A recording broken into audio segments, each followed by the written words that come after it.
ఏమయ్యా మీరు సాధారణ ప్రజలు పేదోళ్ళని పట్టుకోండి. వాళ్ళ చేత బ్యాంక్ అకౌంట్స్ ఓపెన్ చేయించండి. ఒకటి సేవింగ్సు, ఒకటి కరెంట్ అకౌంటు. ఈ ఖాతాలు, ఈ ఏటీఎం కార్డులు, ఆళ్ళ డీటెయిల్సు ఏది మన ట్రాన్స్‌ఫర్‌కి సంబంధించినటువంటి ఫోను నంబర్‌లు మేమిచ్చిన దాంతోనే చేయించండి. ఇలా చేయిస్తే మీకు ఒక్కొక్క ఖాతాకో 10,000 ఇస్తాం. ఒక్కొక్క ఖాతాకో 25,000 ఇస్తాం. మీరు వాళ్ళకి 5,000 ఇస్తారు, 10,000 ఇస్తారు మీ ఇష్టం.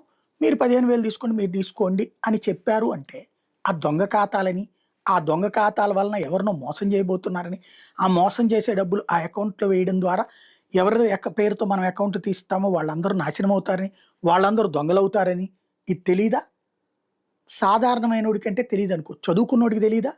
చదువుకున్న వాళ్ళే ఇలాంటి ఒక ముఠాగా ఏర్పడి, విలాసవంతమైన జీవితం కోసం మనలాంటి వాళ్ళని సైబర్ నేరాలు చేసే మోసగాళ్ళ బారిన పడేయడానికి సహకరించినటువంటి వ్యవహారం. అందరూ చదువుకున్నటువంటోళ్ళే కావడం ఇప్పుడు సంచలనం సృష్టిస్తోంది. డిగ్రీ కాలేజీలో ఉన్నటువంటోళ్ళందరూ విజయవాడలో వెలుగు చూసినటువంటి మొన్న వ్యవహారానికి సంబంధించి విజయవాడకి చెందిన పేరపోగు దేవదాసు ఇచ్చిన కంప్లెయింట్స్ ఇటీవల సైబర్ పోలీస్ స్టేషన్‌లో కేసు నమోదైతే సైబర్ క్రైమ్స్‌కి సంబంధించి 3 నిందితులను అరెస్ట్ చేశారు. అది మొన్ననే చెప్పుకున్నాం. ప్రధాన నిందితుడు సూర్య స్వస్థలం పల్నాడు జిల్లా చాగల్లు. నరసరావుపేటలో డిగ్రీ చదివాడట. అతని ఫ్రెండ్సు వెంకటేశ్వరరావు, వేణుగోపాల్, గోపీకృష్ణ, శ్రీకాంత్ లాంటి మొత్తం 10 మంది కలిపి జట్టు కట్టారు. ఈ ముఠాలో పార్వతితో పాటు ఫిలిప్పీన్స్‌లో ఉన్న మరో మహిళ కూడా ఉందట. వీళ్ళు ఈ సూర్య అనేవాడు తొలుత గుంటూరులో ఉన్నటువంటి ఇన్నర్ రింగ్ రోడ్‌లో ఇల్లు తీసుకున్నాడట.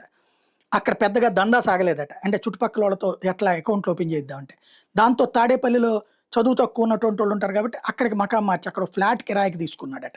ఈ క్లాస్‌మేట్స్‌తో కలిపి ఎన్టీఆర్, గుంటూరు తదితర జిల్లాల్లో ఉన్నటువంటి పల్లె ప్రాంతాలకు సంబంధించిన అమాయకులు 300 మందిని గుర్తించి వాళ్ళతో కరెంట్ అకౌంట్, సేవింగ్స్ ఖాతాలు తెరిపించాడు.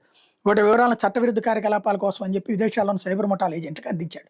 కమిషన్ల రూపంలో వస్తున్న డబ్బుతో వీళ్ళేమో విలాసంగా గడిపారు.